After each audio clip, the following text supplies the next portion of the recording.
성경적 경제 원리 7강 축복의 원리 실천하기라는 시간입니다.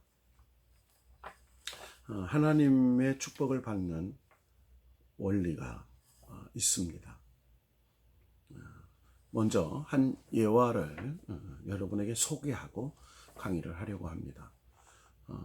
로이드 존스라는 사람이 헌금과 두 마음이라는 제목으로 다음과 같이 이야기를 했습니다. 어느 날 한 농부는 행복하고 기쁨에 차서 아내와 가족에게 가장 좋은 암소가 새끼 2마리를 낳았다고 기쁜 소식을 알려왔습니다. 한 마리는 붉고 한 마리는 흰 송아지였습니다.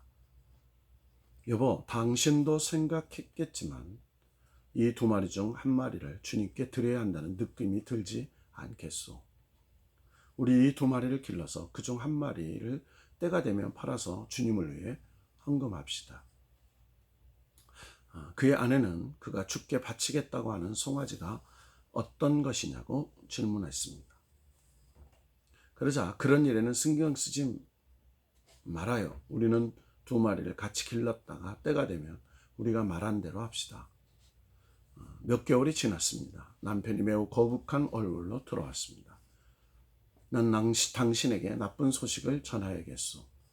주님의 송아지가 죽었어.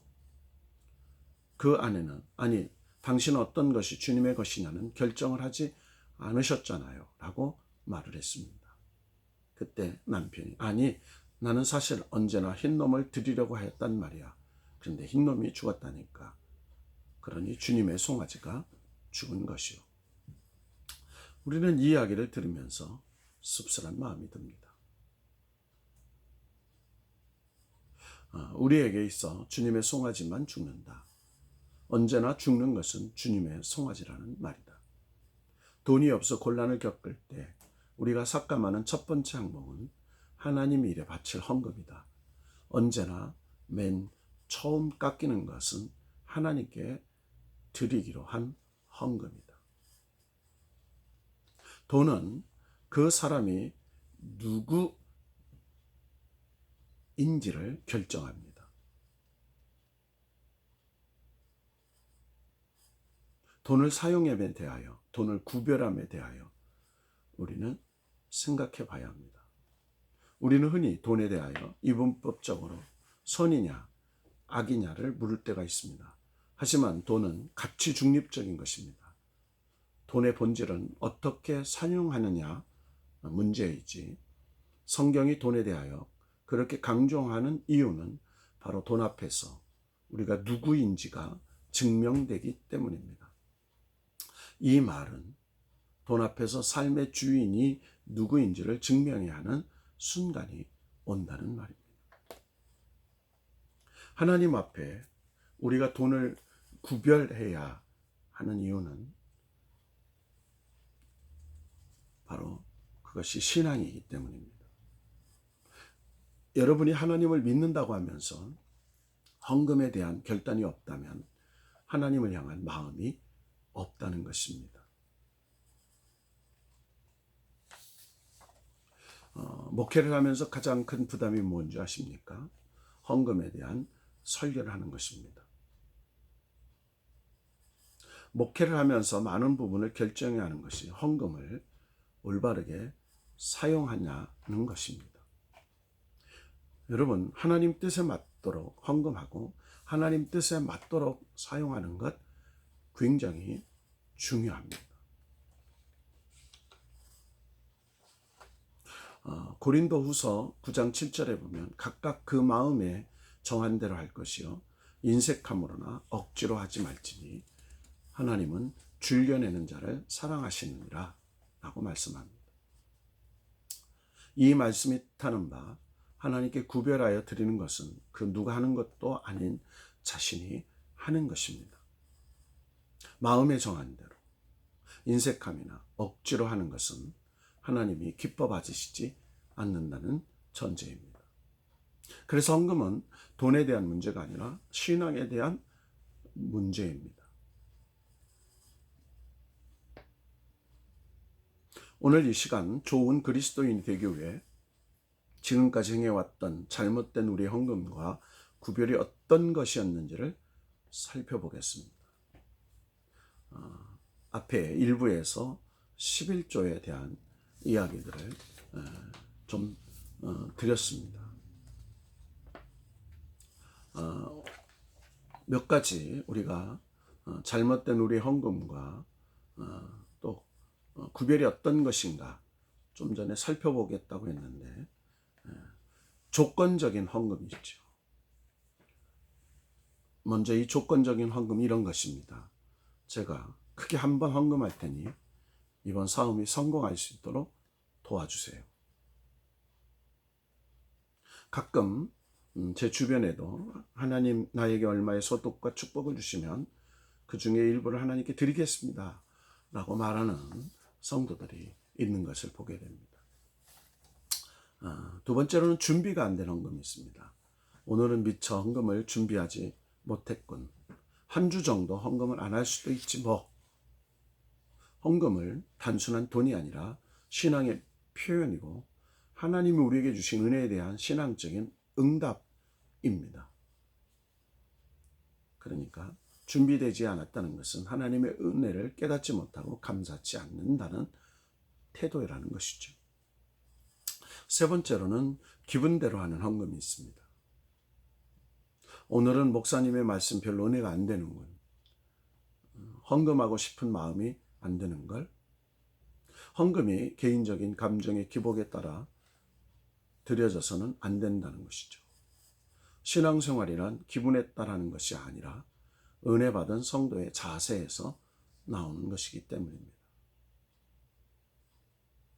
하나님을 믿으러 왔으나 사람 때문에 교회를 떠나는 사람들, 감사와 은혜의 고백이 하나님을 향한 것임에도 사람 때문에 좌우된다면 올바른 태도가 아닐 것입니다.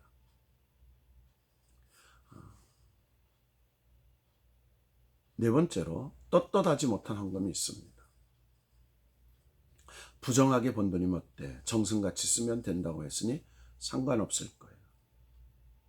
우리가 항상 주의해야 할 것은 돈을 선하게 사용하는 것도 중요하지만 돈을 선하게 버는 것이 더욱 중요하다는 것입니다. 아모스 9장 15절에 보면 하나님은 저울을 속이는 것을 용서하지 않으신다고 말씀하시는 분입니다.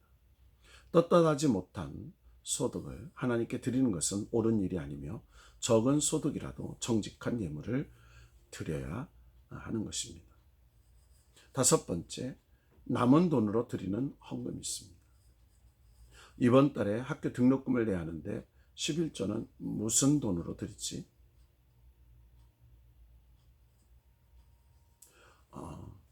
성경에 보면 두 주인을 겸하여 섬기지 못한다 라는 말이 있습니다. 즉 물질과 하나님을 겸하여 섬길 수 없다는 것이죠. 섬기는 자는 주인을 우선으로 생각합니다. 물질이 주인 될 때 우리는 올바른 구별을 하지 못합니다. 그런데 올바른 관계가 정립되면 분명한 우선순위가 서게 됩니다. 모든 염려를 주님께, 모든 무거운 짐을 주님께. 이런 잘못된 견해를 지적하면서 하나님의 것을 구별함에 대한 몇 가지를 생각해 보겠습니다. 구별, 나의 계산과 확신이 아님을.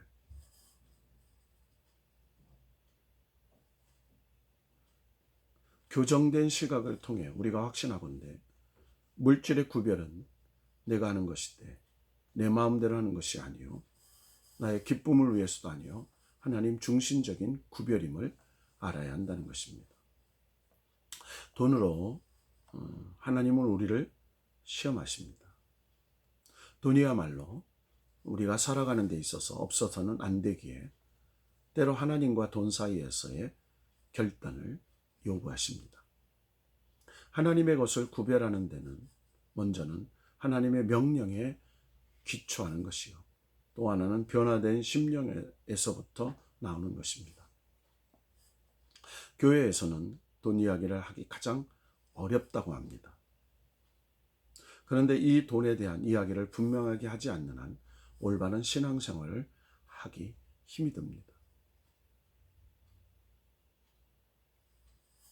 그래서 오늘 제가 여러분에게 드리는 말씀은 돈에 대한 말씀이 아니라 헌금에 대한 말씀입니다.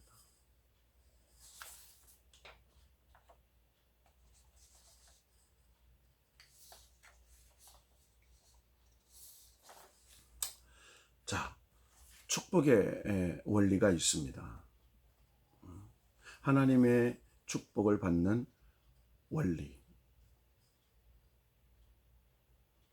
하나님은 적게 심은데 적게 거두고 많이 심은데 많이 거둔다고 하십니다. 여러분, 헌금은 하나님께 심는 것이죠.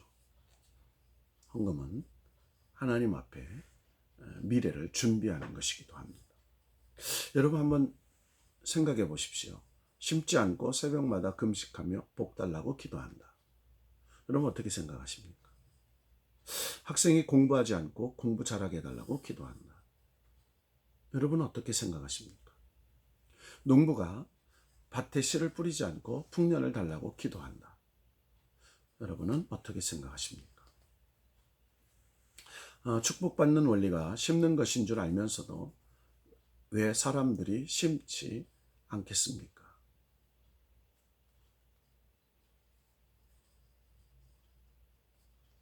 농부는 봄이 되면 땅을 갈아엎고 힘들어도 심습니다. 그래야 추수하고 열매를 결실하기 때문입니다. 심는 것은 힘든 일이지만 심은 사람은 반드시 즐거워합니다. 왜 즐거워합니까? 반드시 열매를 거두기 때문입니다. 성경은 하나를 심으면 많이 거둔다고 말씀하고 있습니다. 밀 2대를 심으면 67대, 귀리 3대를 심으면 80대, 옥수수 7대를 심으면 120대를 거둡니다. 심는 것은 힘들지만 심으면 반드시 많이 거두게 됩니다. 하나님의 축복받기 원리는 적게 심은 자는 적게 거두고 많이 심는 자는 많이 거둔다는 고린도후서 9장 6절의 말씀입니다. 여러분 적게라는 말은 무슨 의미입니까?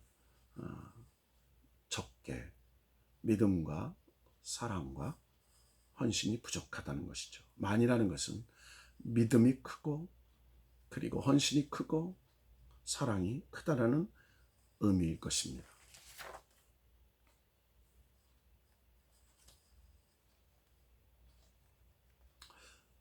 하나님의 축복의 원리 고린도후서 9장 10절의 말씀입니다. 심는 자에게 씨와 먹을 양식을 주시는 이가 너희 심는 것을 주사 풍성하게 하시고 너희 의의 열매를 더하게 하시리니 라고 했습니다. 하나님이 우리에게 주신 2가지가 무엇입니까? 첫째는 씨, 그리고 둘째는 먹을 양식이라고 했습니다. 풍성하게 하시고 더하게 하신다라고 하셨습니다.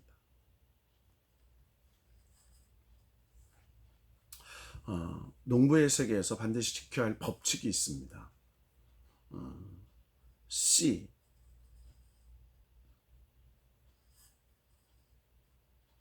결코 먹지 않습니다. 씨나락, 씨고구마, 씨감자, 씨암탉 이런 말이 있죠. 씨를 심으면 양식을 거둡니다. 시간적으로 보면 주일도 씨앗입니다. 나머지 6일은 양식입니다. 그러므로 주일을 우리가 먹으면 안 됩니다. 우리의 씨앗이기 때문입니다. 물질적으로 11조가 씨앗입니다. 하나는 심고 9은 결실하기 때문입니다. 우리가 실천하지 못하는 이유가 무엇입니까? 심어야 거둔다는 안 것을 알면서도 심지 못하는 이유는 심는 즉시 거둘 수 없기 때문입니다. 심는 즉시 축복이 있다면 안 심는 사람이 아무도 없을 것입니다. 가난한 사람에게 100만 원을 주면 즉시 하나님이 1000만 원을 주신다면 누가 안 심겠습니까? 교회 헌금을 하면 즉시 하나님이 100배로 축복하신다면 헌금 안 할 사람 한 사람도 없을 겁니다. 왜 기도하지 않습니까? 즉시 응답이 없으니까 기도하지 않는 것입니다. 즉각적인 축복이 없으니까 지금 못 심습니다. 심는 것이 아깝습니다. 심는 것이 어렵습니다. 심는 것이 낭비처럼 생각이 듭니다. 심는 것이 손해보는 것처럼 생각이 됩니다. 성경은 우리에게 이렇게 권면합니다. 갈라디아서 6장 9절의 말씀입니다. 우리가 선을 행하되 낙심하지 말지니 포기하지 아니하면 때가 이름에 거두리라. 선을 행하고 나서 하지 말아야 할 것이 무엇입니까? 낙심하지 말아야 합니다. 선을 행하면 어떻게 된다고 약속하십니까? 때가 이름에 거둔다고 말씀합니다. 솔로몬은 전도서에 이렇게 말씀합니다. 전도서 11장 1절의 말씀입니다. 너는 내 떡을 물 위에 던져라. 여러 날 후에 도로 찾으리라. 식물을 물에 던지라고 하는 말이 무엇입니까? 그것은 나눔과 베품을 하라는 것이죠. 여러 날 후에 거둔다는 말씀은 무엇입니까? 반드시 하나님이 갚아주신다는 것입니다. 다음 말씀은 무슨 의미일까요? 독버섯은 자라는데 6시간 걸립니다.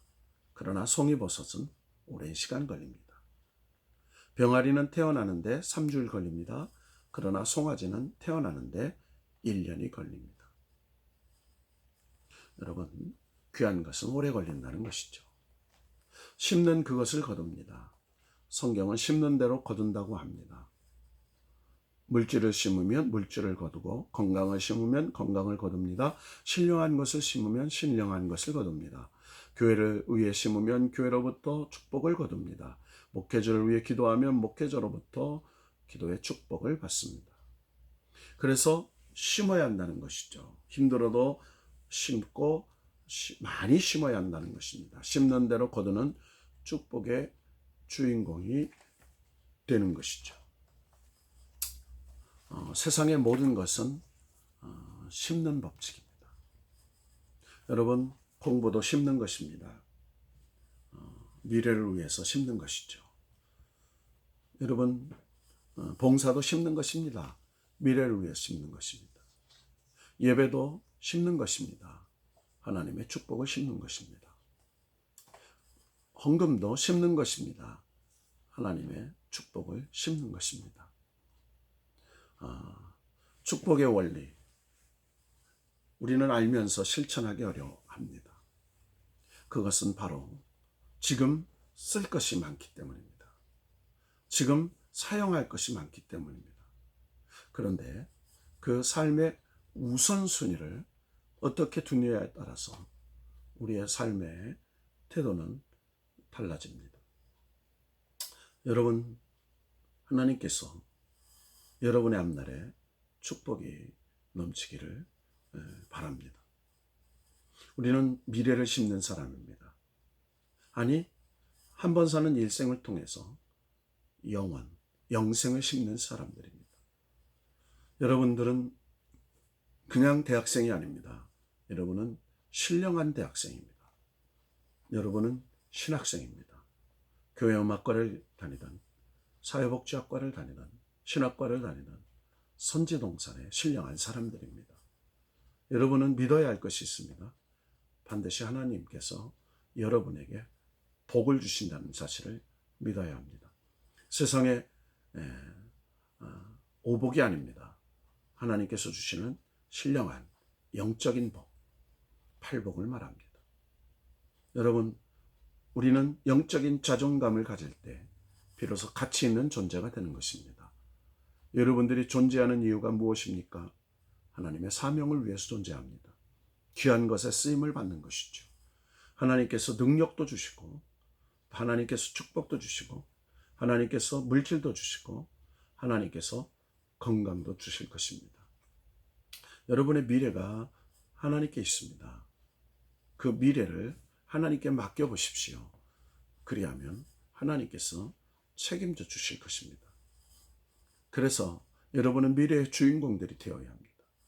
여러분들은 미래의 주역들이 되어야 합니다. 하나님은 여러분을 사용하셔서 미래를 경영하시고 미래를 축복하실 것입니다.